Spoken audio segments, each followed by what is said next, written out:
like this in this direction, then accordingly the force will act in this as well as in this way where the current is in the reverse direction, the force will act down. So basically it generates a torque because of this force into this, half of this width of this coil will generate the force, and that force is responsible for driving this coil. Now, if there are multiple such coils, which are, so here, multiple coils, then this coils will start rotating, based on this force which is being generated because of the current passing through the coil and the magnetic presence of the magnetic field in a particular direction. Okay, and but when this coil starts rotating, if we are, as it is trying to drive the coil by passing drive the current, so rather passing the current through this coil, and if it starts rotating, it will, in fact, if you check properly, you will come to know that it will rotate and unrotate. Okay, it will rotate in one direction, return back as it starts rotating. To avoid that, we use some type of a brass and a commutator. Okay, that arrangement allows the this rotation of the coil without reversing, or by reversing the current. So basically, so there is a commutator, and there are many coils. They are all coupled to the commutator. This is the brass.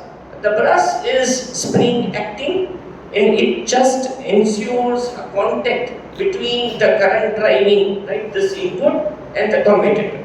And the current which is being driven in goes through this coil and returns. And even if this coil starts rotating, still the contact is established without reversing, this part. So this type of approach allows the torque which is generated by this rotating coils in the stator electromagnetic or fixed magnetic based stator will generate the torque like this. Of course, the rotational speed will depend upon many other factors. We will try to see it at a later stage, but this will generate the output.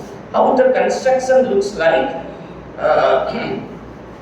So there is a commutator, and there will be external brass unit which is coupled externally with the spring force. So always remember, as the life, as the time number of this or rotations, or as the time passes, because of the frictional contact between the brass and the commutator, the brass undergoes some wear and tear. So brass replacement is essential, but it is possible to drive this DC motor.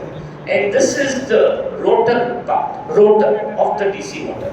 So in this rotor, all these coils are mounted in a particular way, and this rotor is placed in this stator, So the stator has either permanent magnets or field-induced such magnets. So there are coils.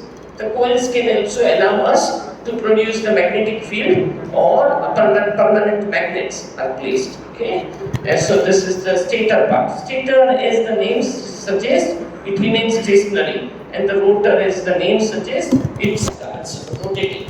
And either end of this shaft of the rotor, they are supported with the help of bearings, in a cage, so which will look like this, basically. So housing. So housing supports this rotating shaft with the help of bearings on either end. Okay, the brushes are coupled with the help of spring to the commutator. The current carrying coil, current carrying wire, transmit the current through this brush, through this commutator to this rotating coil shaft. And so there are multiple such coils right? Depending upon the design, right? It is this is the rotor which carries the number of coils, and stator carries, as I told you, either permanent magnet or right, externally electromagnet driven, current driven, right, magnet. So this is the overall assembly, how it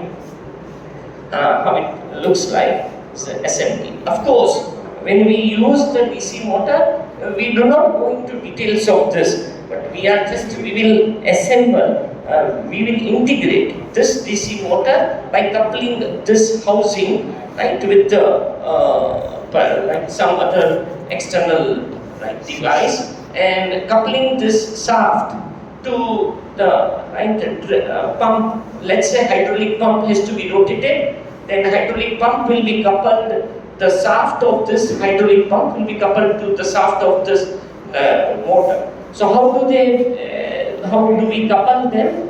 Anyone knows about it? Do we know about it? When we want to couple one motor shaft and there is a hydraulic, right, motor pump to be rotated, how do we couple them? It's very simple, don't worry. Answer is not difficult. Just to make you away. There are two shafts, right? I want to drive motor shaft is rotating, and this shaft is to rotate. I want to drive this pump shaft. So how do we connect? Gear. We don't require gear. How to transmit this rotary motion to this? Hello.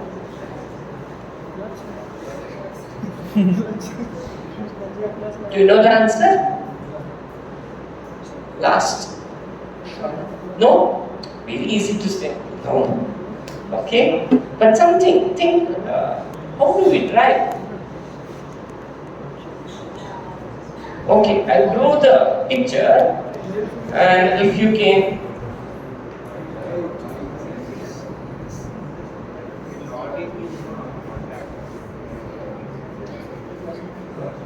Okay, this is rotor, right? It is housed within the stator, okay, and supported by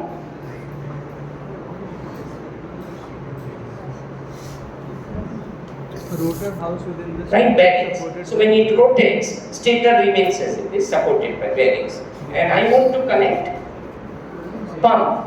So pump here, right? Hydraulic pump. We already know that pump has some gear to it, right?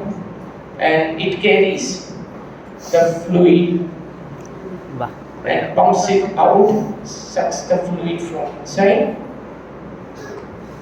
and pumps it out. So this shaft has to be driven.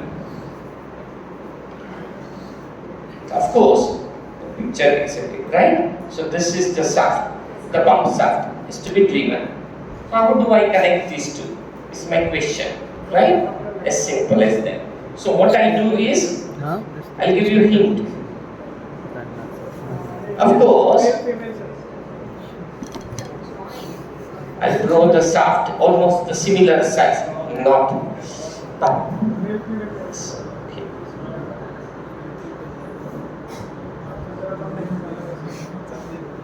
Can you find out something? What is this?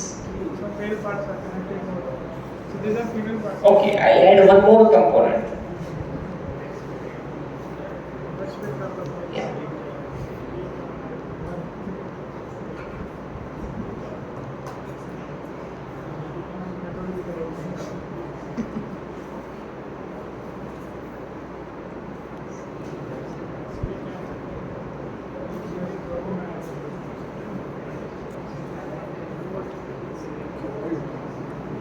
Okay, what is this?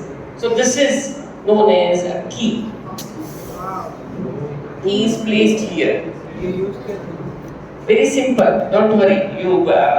I took away your precious 5 minutes just by talking this. Right? This is key. and these are the two shafts, right? Key will drive it positively, right? It will go into the groove. So groove is, so if I see from the side view, this shaft, if I see from the side view,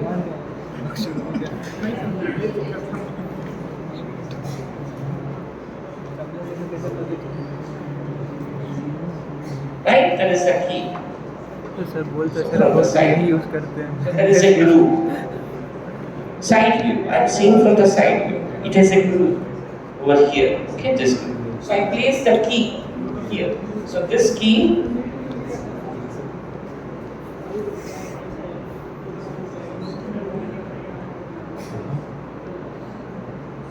right, is placed here. Right, it is placed here. It will drive the shaft. If I have to drive with a little higher torque, then one key can deliver. I'll put two keys from both the sides, right? From the one side and the opposite side, so that the drive will be much more robust. Okay, is it clear? Is it right? So this is one way of driving positive this thing. Someone was talking about gears, someone was talking about transmission, etc. Where do we use that, those components? Where do we use? Ah, fantastic. Why do we use? Speed reduction or torque, right? So remember, we use gear drives, etc., not to connect to shafts, but to allow transmission such a way that either the speed can be changed or torque can be changed. Is it okay? So if I am using, let's say, this is the motor. Okay, right, there is a motor shaft which is driving this. So I will not write like this, write like this. Okay, this is the motor. Okay, and it drives this shaft. Okay, so shaft which has So what is this device? here, yes, yes. What is the question?